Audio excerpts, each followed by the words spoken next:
Thanks for tuning in to today's episode of History's Greatest Battles. As always, if you know somebody that enjoys this genre of history, please share the podcast with them. Quote, "How apt, if how strange, the historical coincidence by which, as the Marne had been the first high-water mark and witnessed the first ebb and tide of invasion in 1914, so 4 years later it was destined to be the final high-water mark from which the decisive ebb began." End quote. By Liddell Hart from The Real War. And much like the Marne's first confrontation, this battle of July 1918 would unfold with results that owed more to the chaotic whims of the battlefield than to any preordained plan. Let's now experience the Second Battle of the Marne. Welcome to History's Greatest Battles, Season 1, Episode 74, The Second Battle of the Marne, the 15th through the 17th of July, 1918. German forces, as many as 1.4 million troops. Allied forces, roughly 1 million troops. The last German offensive erupted with the desperation of a cornered power, a final, furious bid to break the stalemate. Yet, in this ultimate gambit, Germany unwittingly sealed its own fate, shifting the tides irreversibly toward Allied victory and signaling the end of an empire's ambition amid the thunderous close of the Great War. What started as a mere sideshow, an effort to distract Allied forces from Germany's true objectives, soon gathered a momentum all its own, drawing every soldier and strategist deeper into a defining struggle. For 3 relentless years, France had become a wasteland of trenches, and Field Marshal Erich von Ludendorff had had enough. Now he was preparing the strike to finish this war once and for all, with Germany standing victorious over Europe. With the Bolshevik Revolution of November 1917, Vladimir Lenin declared Russia's withdrawal from the war, eager to halt the bloodshed. But German demands for vast swaths of Russian territory brought a sudden halt to these ambitions, prompting Lenin to resist. German forces pushed until March 1918, when Lenin, outmatched and unwilling to endure further attacks, signed the Treaty of Brest-Litovsk, handing over territory to Germany. With Russia out, hundreds of thousands of German troops were freed to flood the front lines in France. Officially, Ludendorff's title was the first quartermaster general, but in truth, he held the reins of the entire German military. With the full force of command, he crafted the campaigns of spring and summer 1918, each one calculated to bring Germany the ultimate victory. Ludendorff's plan aimed straight for the British on the northern front. A crushing blow here, and the Allied line would unravel. But first, the stage had to be set. He launched a series of feints, hammering the French to hold their forces in place and pull their reserves away from the British positions. In March of 1918, the first of 5 of these calculated strikes began. Ludendorff also knew that the old ways of warfare had run their course. He envisioned a shift in the tactics that had deadlocked the Western Front.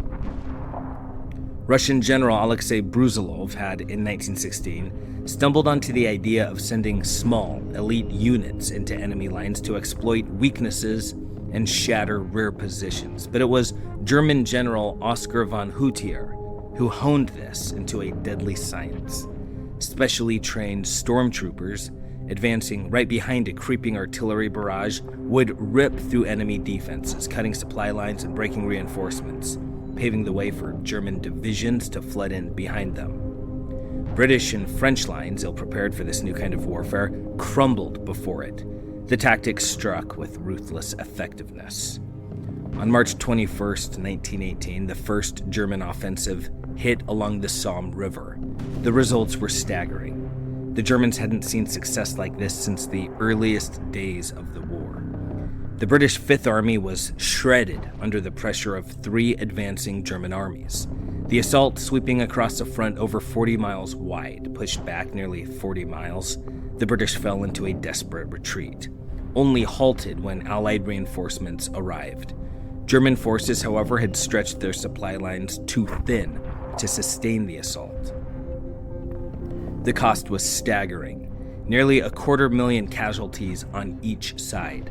German forces used their advantage to bring in their terrifying new artillery, the infamous Paris guns, 117-foot barrels that could rain shells from 80 miles away. The physical damage to Paris was minor, but the psychological impact was immense. British General Douglas Haig's protests, accusing the French, under General Henry Pétain, of focusing too much on Paris's defense, prompted a pivotal shift. On April the 3rd, the Allies created a new role, Supreme Commander, and named French General Ferdinand Foch to lead all Allied forces, uniting them under one command for the first time.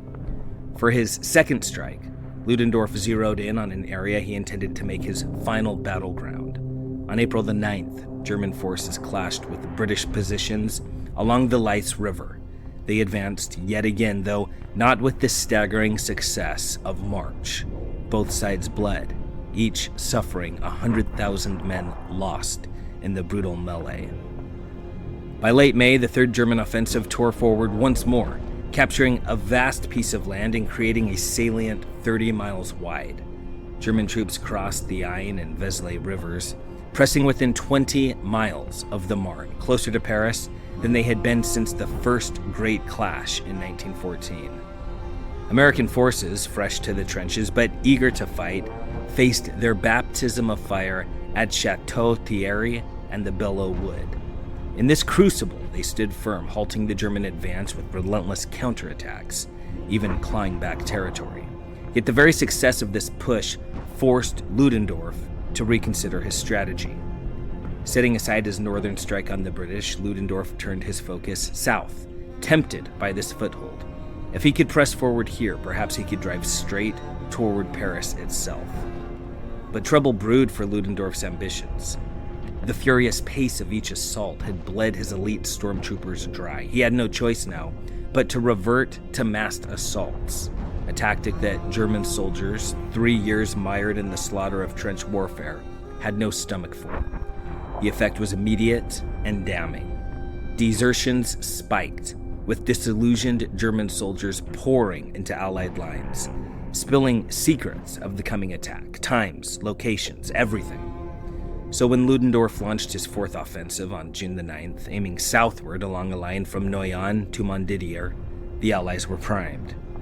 French artillery opened fire first, pounding the advancing German troops and tearing holes in their formations before they could even begin. This preemptive barrage stalled the German advance and demonstrated a new French approach to defense, an approach that spared lives and held ground. French tactics had evolved. They deployed a thin screen of men up front, with their main lines entrenched deeper behind, safely out of range of German artillery. So when German forces painstakingly inched through the initial lines, they soon slammed into a prepared, reinforced defense. After 4 days of grueling combat, they had little to show for it.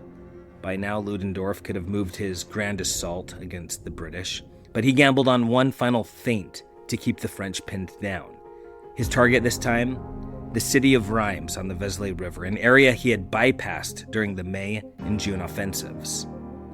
Ludendorff ordered the Third Army to strike south, east of Reims, while the First and Seventh Armies advanced from the west. But once again, German deserters tipped off the Allies, who now had a precise knowledge of the attack's time and place. The Allies were ready, and they shut down the assault before it began.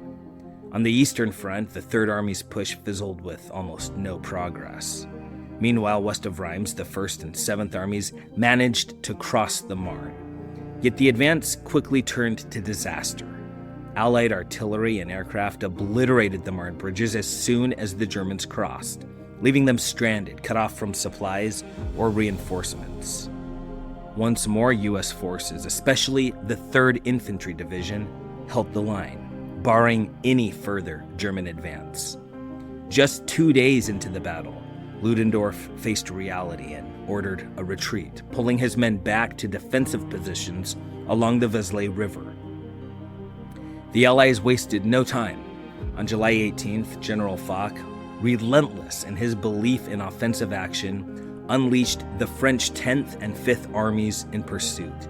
Leading the charge were the U.S. 1st and 2nd Divisions, backed by 6 additional divisions across 2 corps along the front. This counteroffensive tore through German lines with such force that by July 20th, Ludendorff abandoned his planned northern assault entirely, realizing the offensive dream was dead. By August the 5th, the Allies had reclaimed every inch of ground lost to the Germans since May and June. From this moment on, the once fearsome German army was driven into a defensive crouch, unable to recover the initiative. Across 5 savage offensives, the German forces had paid a staggering price: 500,000 dead, wounded, or captured. Ludendorff himself had called it der grobe Schlag, the big push, the blow that would win the war. But with the offensive now broken, morale across the German army collapsed, draining the fight from their ranks. Though the Second Battle of the Marne hadn't delivered a complete tactical victory for the Allies, it proved to be the morale surge they had been yearning for. The arrival of American troops brought more than just reinforcements. It brought a new energy to Allied spirits. Their discipline and courage in battle stirred a wave of renewed confidence among the Allies. Both General Foch and British General Douglas Haig scrambled to integrate the fresh American soldiers directly into their worn units, hoping to bolster their exhausted forces. But General John Pershing, commanding the U.S. forces and backed by President Woodrow Wilson, would not yield. Pershing insisted, and ultimately won, the right to commit American soldiers as independent fighting units. They would serve with the Allies, but as Americans, not as simple reinforcements for exhausted French and British ranks. This decision did not come without sacrifice. In the brutal clashes of Belleau Wood and Chateau Thierry, the Americans suffered terribly, losing nearly half their forces in the fierce battles from July 18th to August the 5th. With Foch installed as the supreme commander, the Second Battle of the Marne marked the first true Allied effort as a unified force. Its success reinforced their resolve, and the momentum it generated was undeniable. Only a year before, the French army had suffered its own crisis, with widespread mutinies fueled by the unending slaughter. Now, however, it was the German troops who began to lay down their weapons, abandoning hope in a war that had promised them nothing but blood. As the Allies closed in, collapsing the German salient between the Vesle and the Marne, the front, stagnant for nearly 4 years, began to shift in dramatic fashion. German forces gave ground step by painful step. The collapse at the Marne forced a bitter truth upon the German high command. Their once imperial ambitions had run dry. Victory was now out of reach. On the home front, the German people were starving. Years of war costs, combined with ruthless Allied blockade, had driven food supplies to crisis levels. Add to this the outbreak of a virulent influenza epidemic, and Germany's ability to arm and supply its forces was broken beyond repair. By August the 8th, Ludendorff knew the war was finished. Yet it would be nearly 2 more months before the German government formally requested peace talks on October the 6th. President Woodrow Wilson, in a powerful rebuke, demanded Germany's military leaders step down. Ludendorff resigned on October the 27th, and almost immediately, the German position unraveled further. The German High Seas Fleet at Kiel mutinied, and strikes, many inspired by communist agitators, erupted throughout Germany. By November the 9th, the socialist government had seized power, proclaimed a republic, and within 2 days, an armistice was signed on November the 11th. The peace that followed was a bitter one. The treaty punished Germany with a severity that, rather than securing peace, only ignited a fierce desire for redemption, one that would, in time, set the stage for the Second World War.